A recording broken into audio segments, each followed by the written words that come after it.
What's up, everybody? My name's Chance, and today we're going to be diving back into some Dungeons and Dragons, Forgotten Realms, Adventures in the Forgotten Realms, something like that. We're going to be diving into spoilers, cards, whatever you want to talk about. I think at this point it's not really spoilers. They've been out for a while now, and the ones we're reading up on are, we're more so catching up on. Anyways, let's take a look at a few of them, shall we? Dive in as per the usual. No need to waste time. Let me turn down the sound of my headphones a little loud. Anyways, we have Cyrodiil of Baldur's Gate. Whenever it deals combat damage to a player, that player loses 1 life and mills a card. Then you gain 1 life and scry 1. Okay. 2 mana, that's a pretty powerful effect. Whenever you attack, you may pay 2. If you do, target creature can't be blocked this turn. This is a human, elf, and rogue.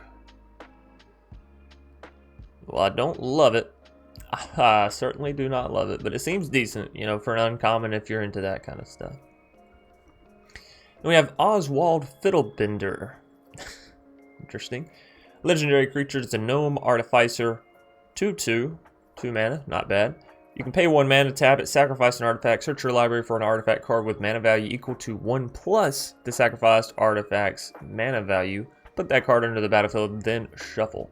Activate only as a sorcery. Interesting. So you could theoretically sacrifice a 5 mana artifact, just plop down Embercleave. Of course, sacrificing a 5 mana artifact, you'll have to play down a 5 mana artifact, or 4 and then sacrifice 4 and then sacrifice 5. It's interesting. I like the idea of it. I don't know how effective it'll actually be, but it's interesting if nothing else. Next up, we have Devoted Paladin, 5 mana 4/4. When it enters the battlefield, creatures you control get +1/+1 and gain vigilance until end of turn. Oh, it's a common. Okay. Well. That explains it, right? Alright. Targnar. Demon Fang Knoll. It's a 2 mana 2/2 with Pack Tactics that reads whenever it activates Pack Tactics. Attacking creatures get +1/+0 until end of turn. That's not bad, it's not too shabby. And then for 4 mana, you can double the power and toughness of this card till end of turn. So yeah, really not bad for an uncommon there. Then we have Zariel, Archduke of Avernus. I hope that's right. 4 mana, 4 loyalty planeswalker. Creatures you control get +1/+0 and gain haste until end of turn. Interesting. 0 cost is a create a 1/1 red devil token with when this creature dies, it deals 1 damage to any target. Okay, we've seen that be fairly effective before. On a 4 loyalty, 4 mana planeswalker, probably not so much, but yeah. -6, you get an emblem with at the end of the first combat phase on your turn, untap target creature you control. After this phase, there is an additional combat phase. Ooh, so every turn you're getting to attack twice. That's really strong. Especially given if you were to play this with Vorinclex. I'll get it right one of these days. Then, well, double the loyalty counters, -6. And oh, look at that. Zariel is still alive. Alright, so this card we talked about. It was the ones we pulled up with the little rogue there. Oh, Guardian of Faith. I have seen this card, and I'm here to tell you it's going to be really good if you're aggro, and really sad if you're not. 3 mana, 3/2, flash, vigilance. When it enters the battlefield, any number of other target creatures you control phase out. Bye-bye. Board wipe. I think this is way better than that angel they tried to do that has Foretell. It doesn't just exile your cards, it phases them out, which means they stay on the board. Which, may actually not be better in some scenarios, but it is 3 mana. Initially, there's no 4 mana, and you gotta foretell it to get it down to 3. It just costs 3 mana, has flash. I think it's really good. And then outside of board wipe, of course, you'll be able to stop targeted removal. Sorry, my ring hit the desk. Kalane, Reclusive Painter, which is this and that. So, oh, and we missed Minimus. We'll get back to that. Anyways, whenever Kalane, Reclusive Painter, enters the battlefield, create a treasure token. It's 2 mana, 1/2. Not great stat line. Human Elf Bard. We see a lot of these human elves. These little, Halfway creatures. I wonder if it's painting a card from this set or if it's painting a card from an older set. Anyways, other creatures you control enter the battlefield with an additional +1/+1 counter on them for each mana from a treasure spent to cast them. Well, it's an interesting ability for an uncommon. I'll pretty much leave it at that, I think. Alrighty, Minimus Containment. Sorry about that, I had a whole thing. Anyways, 3 mana enchantment aura, enchant non-land permanent, so any non-land permanent. Enchanted permanent is a treasure artifact with tap, sacrifice this artifact, add 1 mana of any color, and it loses all other abilities.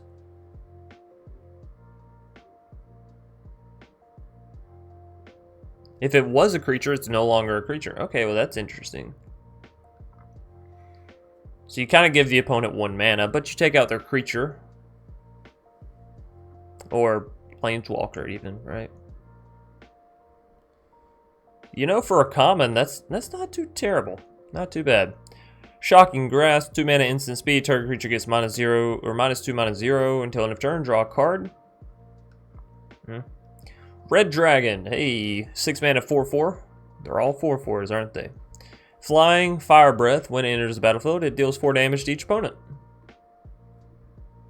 Pretty straightforward. Then we have Demi-Lich, or Demi-Lich, depending on how you want to say it. But that's what it seems to be, at least. 4 mana 4/3 Skeleton Wizard. This spell costs 1 blue mana less to cast for each instant and sorcery spell you've cast this turn. Interesting. Whenever it attacks, exile up to 1 target instant or sorcery card from your graveyard. Copy it. You may cast the copy.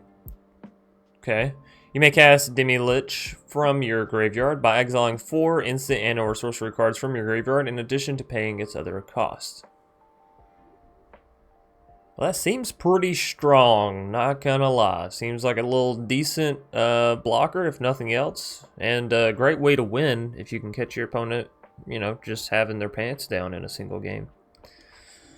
Alright. Hulking Bugbear. I love the name of it. 3 mana, 3/3 with haste. And it's straightforward. What's not to love about that? Wizard Spellbook, 7 mana artifact.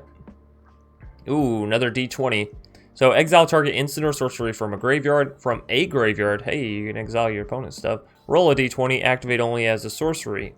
1 through 9, copy that card, you may cast the copy. 10 through 19, copy that card, you may cast the copy by paying 1 rather than paying its mana cost, sorry. And for 20, you can copy each card exiled with Wizard Spellbook. You may cast any number of the copies without paying their mana cost. But it is 7 mana. Okay, sure, I can get on board with it. Rom Shield Frost Giant. If you're wondering why I didn't read that card, it's because it's this card. 5 mana 4/5 with Ward 3. It's a common. Goblin Javelineer, 1 mana, 1/1 haste whenever it becomes blocked. Deals 1 damage to target creature blocking it. Seen that before, it's alright. Power of Persuasion. This is a sorcery, which is the first that I've seen so far that has a D20 activate with it. So 3 mana, 1 through 9, choose target creature and opponent controls. Return it to its owner's hand, 1 through 9. 10 through 19, its owner puts it on the top or bottom of their library. Interesting. And 20, gain control of it until the end of your next turn. Huh. That's interesting. Bag of Holding. 1 mana. Wait a minute. We've had this before, haven't we? Whenever you discard a card, exile that card from the graveyard, pay 2 mana, tap it, draw a card, then discard a card, sacrifice Bag of Holding, return all cards exiled with Bag of Holding to their owner's hand. Indeed, we have. It's making a comeback. And it looks pretty cool. Goblin Javelineer, we've already seen. I can't read what that says, so I'll open it. Lurking Roper is what it says up there in the additional tab. Hired Hexblade, anyways, 2 mana 2/2. When Hired Hexblade enters the battlefield, if mana from a treasure was spent to cast it, you draw a card and you lose 1 life. It's an Elf Warlock. It's it's a common. Okay, yeah. Hoarding Ogre, 4 mana, 3/3 Ogre. When it attacks, roll a D20. Hey, I like that ability. 1 through 9, create a treasure token. Okay, 10 through 19, create 2 treasure tokens, and 20 is create 3 treasure tokens. I like it. I like it all in all. It's only a common, which means everybody can have their hand at it if they want. 4 mana, Jaded Sellsword. It's a Dragon Warrior. Very interesting, very cool. 4/3, when it enters the battlefield, if mana from a treasure was spent to cast it, it gains first strike and haste until end of turn. That's not bad. For a common, that's really not a bad thing. We got things like Magdoll about. Anyways, Brazen Dwarf, 2 mana, 1/3. Whenever you roll 1 or more dice, Brazen Dwarf deals 1 damage to each opponent. Well, that could be interesting depending on how the whole D20 aspect goes. Might see mono red sort of burn, make a return. We'll see. Gretchen Titchwillow. Interesting. 4 mana, draw a card. You may put a land card from your hand onto the battlefield. It's a 2 mana, 0/4. Halfling Druid. Probably won't see play just because that ability cost is a little too much, but you know, cool nonetheless. When Hill Giant Herd Gorger, that's it. Enters the battlefield, you gain 3 life. It's a 6 mana, 7/6. Yep. Delina?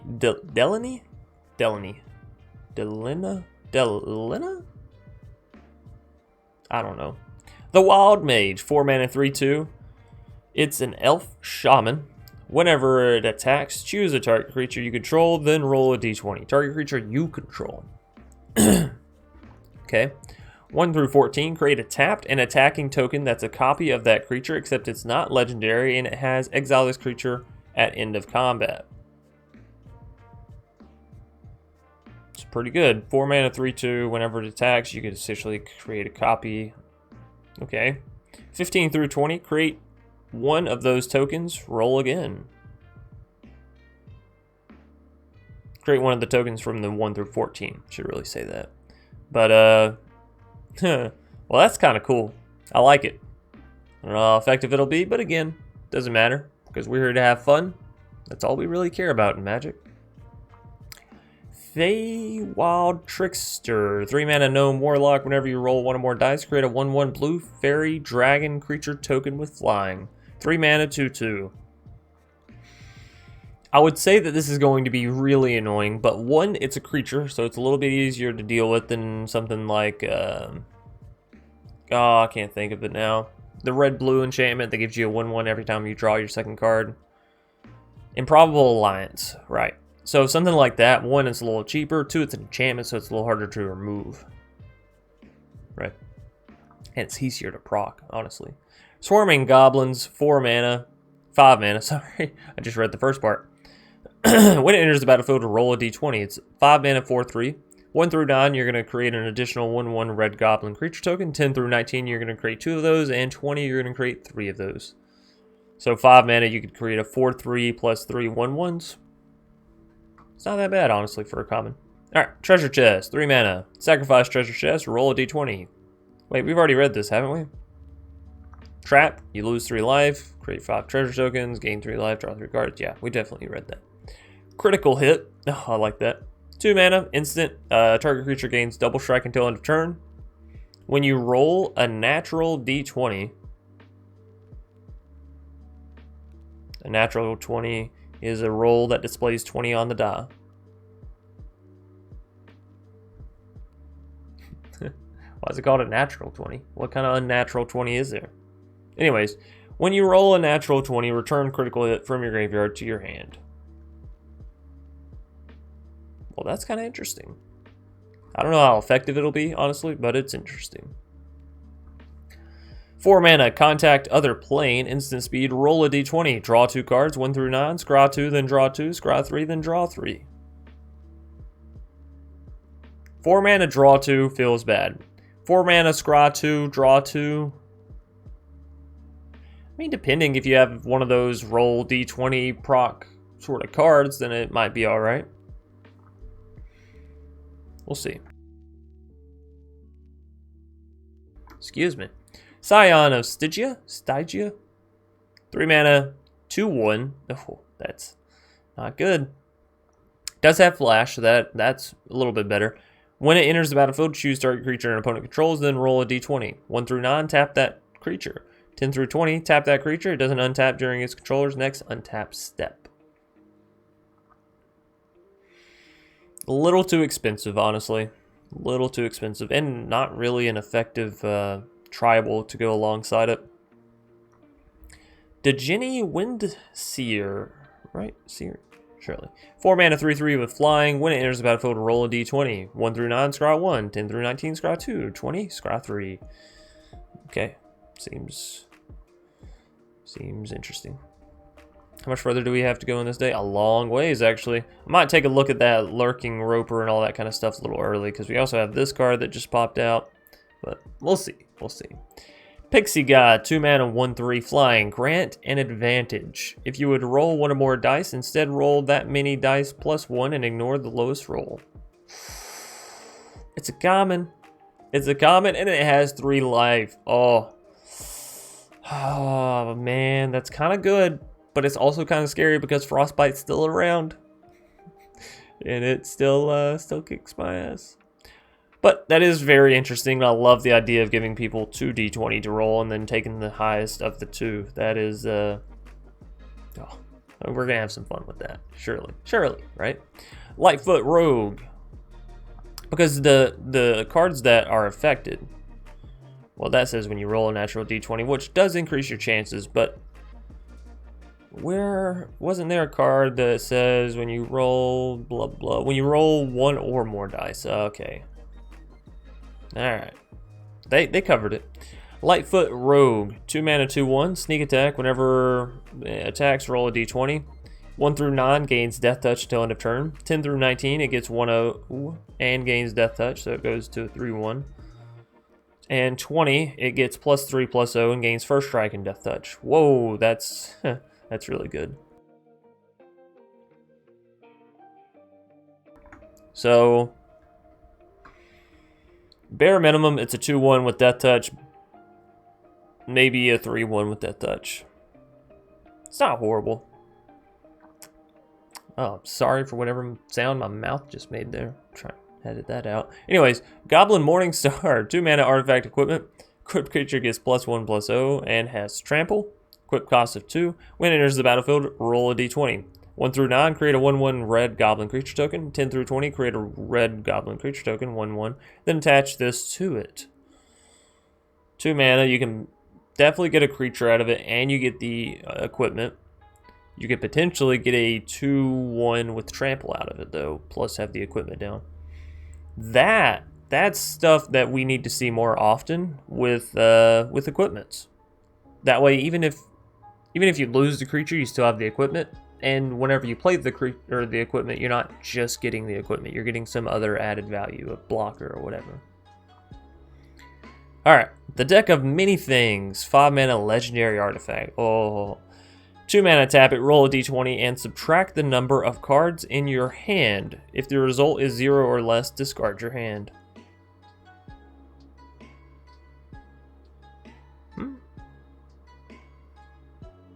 Hold up. Subtract the number of cards in your hand. If the result is 0 or less, discard your hand. So let's say you have 5 cards in hand. And you roll a 15. Does that make it a 10? Anyways, 1 through 9, return a card at random from your graveyard to your hand. That's not good. 10 through 19, draw 2 cards. And 20, put a creature card from any graveyard into the battlefield under your control. When that creature dies, its owner loses the game. Okay. Okay. So, useless, potentially destructive, and then 1 through 9. Whatever, honestly, whatever on that. You might get lucky. 10 through 19. And honestly, how hitting a 1 through 9 is going to be difficult. How in the heck are you supposed to hit a 20 then? Have 0 cards in your hand, roll this, hit the 20, and get the creature down and have it die? Not get exiled, but die? Oh, this card's never going to get played. At least it shouldn't. That's so bad. It's just absolutely horrible. Of all the win cons I've ever seen, that's one of the worst. Wow. Alrighty. Orcus, Prince of Undeath. I like the, well, I like everything about it so far. X plus 4 mana. Wow. An X cost card with 4 mana already strapped to it. This has got to be fantastic. It's a demon. Flying trample. When it enters the battlefield, choose one. Each other creature gets -X, -X until end of turn. You lose X life. So you could put it to 3, take out a lot of stuff, take out a lot of aggro decks. Return up to X target creatures from, with total mana value X or less from your graveyard to the battlefield. They gain haste until end of turn. That's really good. So if you were to cast this for something like 8 mana, you get you get the 5/3 flying trample demon, and you would get 4 mana value worth of creatures back. So a 3 and a 1, 2 2s, 4 1s, 1 and a 3, 2 1s and a 2, and they do gain haste. It's going to be played alongside things like Croxa, Bone Crusher. It's interesting. I like it. Actually, I really love it. Alrighty, Displacer Beast. 3 mana, 3/2, Cat Beast. When it enters the battlefield, venture into the dungeon. 4 mana, return it to its owner's hand. It's going to be a draft card. Then we have Volo, God to Monsters, 4 mana, 3/2. Whenever you cast a creature spell, sorry, my voice. Whenever you cast a creature spell that doesn't share a creature type with a creature you control or a creature card in your graveyard, copy that spell. That seems pretty strong for a 4 mana card. Granted, it only has 2 life, so really easy to be dealt with. But whenever you cast a creature spell that doesn't share a creature type with a creature you control or a creature card in your graveyard, copy that spell. If nothing else, we're gonna be trying this out. I mean, Coma is the first card that comes to mind, but a copy of Coma is still legendary, I'm assuming, since it doesn't say anything about that. So maybe not Coma. Gargaroth? That's non-legendary, right? But then you can't really be playing too many beasts. Interesting. I'll leave it at that. Instrument of the Bards. 1 mana legendary artifact. Wow. At the beginning of your upkeep, you may put a harmony counter on Instrument of the Bards. Okay. 4 mana. Tap. Search your library for a creature card with mana value equal to the number of harmony counters on Instrument of the Bards. Reveal it. Put it into your hand. If that card is legendary, create a treasure token, then shuffle. That's interesting, given this just sort of happens naturally. And it can be used later on to make sure you're not sort of empty-handed, literally. I don't know. Seems a little slow given the other stuff you could potentially be playing with that 4 mana and with that 1 mana, 5 mana total. Just being honest, but we might see it appear as a 1-off or a 2-off in some decks, especially in best of 3, where you can sort of sideboard stuff out. Next up, we have Eccentric Apprentice, 3 mana, 2/2, flying. When it enters the battlefield, venture into the dungeon. Okay. At the beginning of combat on your turn, if you've completed a dungeon, up to 1 target creature becomes a bird with base power and toughness 1/1 and flying until end of turn. Up to 1 target creature. Yours or theirs. Sounds cool. 3 mana, 2/2. Yeah, it's alright. Precipitous Drop. I hope that's how that's said. 3 mana, enchantment aura. When it enters the battlefield, venture into the dungeon. Enchanted creature gets -2/-2. It gets -5/-5 instead, as long as you've completed a dungeon. We haven't seen any dungeons. I would love to rate these cards, but we haven't seen any dungeons, so... Wandering Troubadour. 4 mana, 4/2, Dragon Bard. Hey, At the beginning of your end step, if you have a land enter the battlefield under your control this turn, venture into the dungeon. It's a little difficult because it's at the beginning of the end step, but it also means that it can be procced the same turn that it enters. I don't like the fact that it only has 2 life. Past that, seems solid. Veteran Dungeoneer. 4 mana, 3/4. When it enters the battlefield, venture into the dungeon. It's fairly simple. Delver's Torch. 2 mana, artifact equipment. Equipped creature gets +1/+1. And whenever equipped creature attacks, venture into a dungeon. 3 mana to equip it. It's a common. Seems about like a common. Dragon's Disciple, which may be a little hard for y'all to read because it's blurry for me. As it enters the battlefield, you may reveal a dragon card from your hand. If you do, or if you control a dragon, Dragon's Disciple enters the battlefield with a +1/+1 counter on it. It's 2 mana, 1/3, so it enters as a 2 mana, 2/4. Not bad. Also reads, dragons you control have ward 1. So for 2 mana, as long as you're playing dragons, you can have a 2/4, which is a pretty big body as far as defenses go and offenses go, honestly. And it sort of protects your dragons a little bit. I like it. I like it a lot. Secret Door, 1 mana artifact creature. It's a wall defender, 0/4 for 5 mana. Venture into the dungeon. Activate only as a sorcery. I love everything about this card. The concept, the execution, everything. Beautiful. Absolutely beautiful. Orcus, we talked about. Clattering Skeletons, which we have here and here. When it dies, venture into the dungeons. 4 mana, 4/3. Man. Clattering Skeletons has really cool art, and then it's just a common with 4/3 stat line that only has an on-death effect. And here I was getting hopeful. Planar Ally, 5 mana, 3/3 Angel. Sounds bad. With flying. When it enters, whenever it attacks, venture into the dungeon. Yeah, it's bad. It's just bad. Elturgard Ranger. I hope I'm saying that right. Human Elf Ranger with Reach. 5 mana, 4/1. It's really bad. When it enters the battlefield, create a 2/2 green wolf creature token. Yeah, the 4/1 stat line is just really, really bad. Displacer Beast, we actually read this one earlier.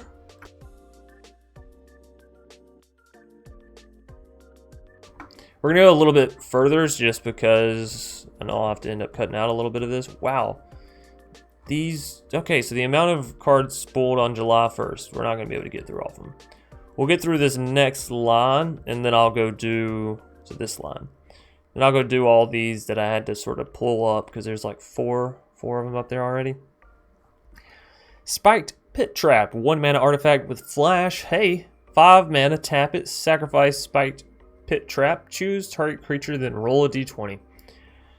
1 through 9 deals 5 damage to that creature. 10 through 20 deals 5 damage to that creature. Create a treasure token. I'm going to say not worth it unless you're playing draft. Drader, can't read that one either. And then we have +2 mace. Okay. 2 mana, equipped creature gets +2/+2. Alright, so that's really unfortunate. I actually just stopped the recording instead of muting myself. Anyways, Lurking Roper, 3 mana horror. It's a 4/5. 3 mana 4/5. Certainly nothing to sneeze at. Lurking Roper doesn't untap during your untap step. Whenever you gain life, untap it. So it's a little expensive, but we do have a way to infinite damage. Oh, wow. Now I have to try it. Now I have to try for it. So, the way infinite damage with this card works... hold up. So, the way infinite damage with this card works, we have Porky Parrot, mutated beast from Ikoria, mutated down onto it. It reads tap, deal X damage to any target, I believe, where X is the amount of, times it's mutated. All you have to do is put a lifelink on that thing, right? Taps, deals damage, gains you life. Whenever you gain life, untap it, tap it, deal damage, gain life, blah, blah, blah, blah, blah. If you happen to have a veto down, you can just win the game. Not that you necessarily need to if you already have infinite damage, but maybe. It's interesting. I'll say that much. All right, 3 mana, 4/5. I love it. And I'm just gonna leave it at that. All right, so Death Priest of Miracle. Cool. 4 mana, Tiefling Cleric. Skeletons, vampires, and zombies you control get +1/+1. I like it already. At the beginning of your end step, if a creature died this turn, you may pay 1. If you do, create a 1/1 black skeleton creature token. And it's only a 2/2. Why can't you have 4 toughness? You would be so much better. We'll figure a way out. We're gonna definitely have to work with this card a bit. Sylvan Shepherd, 3 mana, 2/3, vigilance. When it attacks, you gain variable amounts of life. 1, 2, or 5. Interesting. Farida? Devil's Chosen. 4 mana, legendary creature. It's a Tiefling Warlock. Dark One's Own Luck. Whenever you roll 1 or more dice, Farida? Devil's Chosen gains flying and menace until end of turn. If any of those results was 10 or higher, draw a card. So as soon as you roll a dice, this gets flying and menace, which means it pretty much gets in for a free attack. And anytime you hit above 10, you get to draw a card. It's not too shabby. It's not too shabby. Then we have Drider, Elf Spider. Shouldn't it be an Eider then? Or a Lighter? Or a Fighter? Or an Elf Fighter? I don't know. Whenever Drider enters the battlefield, or deals combat damage, sorry, I don't know what the hell I'm saying. Whenever Drider deals combat damage to a player, create a 2/1 black spider creature token with menace and reach. It's 5 mana, 4/3. Oh, why can't you be 4 mana? Oh, well. I like it. I like it a lot. It's very powerful. And it's an elf, which means we could have some fun with this in Golgari. Cool beans, cool beans. So, thanks everybody for watching. We've been going on for, well, I actually have no idea how long because I accidentally ended the last recording. Thanks, though, nonetheless. We're trying to get through the rest of these with relativeness. And hey, we're getting close to the bottom there. We're getting very close. Thanks everybody for watching. Leave a like down below if you did enjoy this spoiler walkthrough where I sort of tell my opinions, read through the cards. That way y'all don't have to go essentially scroll and read all that kind of stuff.